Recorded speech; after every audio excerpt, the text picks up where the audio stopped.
I'd like to call now for Pro-Life Philippines, Sir Ansel Beluso.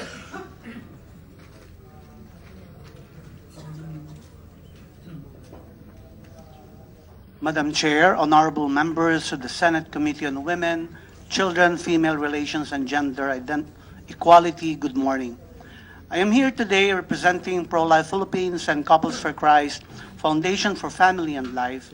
Please note that Pro-Life Philippines has already submitted our position paper on our opposition to the bill which is the subject of today's public hearing, the Sogie bill. My name is Ansel Beluso.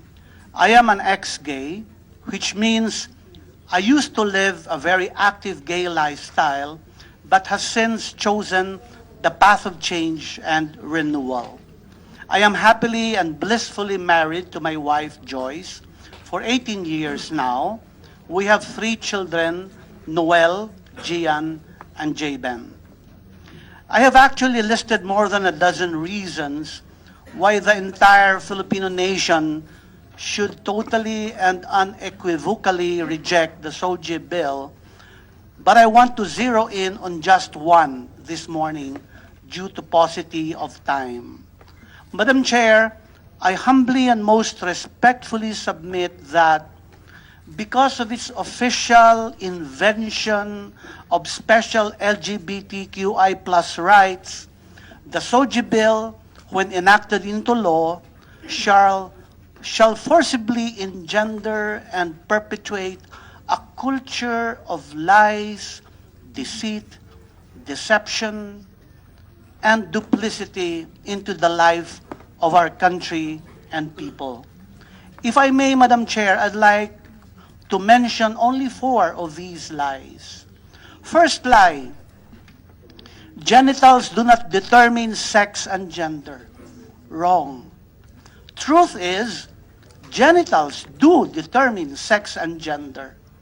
Basic biology tells us that in humans, biological sex and gender is determined by 5 factors present at birth: the presence or absence of a Y chromosome, the type of gonads, the sex hormones, the internal genitalia, such as the uterus in females, and the external genitalia. Nowhere in any scientific journal or biology textbook can we find it said that sex and gender can be determined otherwise. As was mentioned already earlier, findings of a landmark study done by a group of geneticists at the Broad Institute of MIT and Harvard and the University of Helsinki, released only last month, which examined the genomes of almost 500,000 people, indicate that there is no such thing as a gay gene. If you have a penis, you are male, a boy, a man. If you have a vagina, you are female, a girl, a woman. And transsexuals, if they submit to a DNA test, trans women are still men according to their DNA. Second lie, if a person has a homosexual orientation, the path to fullness of life is to embrace and live it out. Wrong. Truth is, there is such a thing as gender dysphoria. Gender dysphoria is the distress a person feels due to a mismatch between their gender identity and their sex assigned at birth. The American Psychiatric Association states that gender dysphoria is a mental disorder. It further states that treatment for gender dysphoria may involve supporting the person through changes in gender expression. Treatment may also include counseling or psychotherapy. In other words, the real path to fullness of life for persons with gender dysphoria, such as the transgenders, is treatment or therapeutic intervention, not genital mutilation or hormone therapy. Third lie, Madam Chair. Change is impossible for persons with same-sex attraction. Wrong. Truth is, gays can change. And we do change. According to Dr. Lisa Diamond, a top researcher of the American Psychological Association and an avowed lesbian activist, sexuality desire is fluid. Homosexual desire is not hardwired. That born that way and can't change is a myth. Feelings don't overrule volition. Behavior is a choice. One does not need to act on every feeling, especially sexual feelings. The born that way argument is political, not scientific. Sexual orientation is subject to change.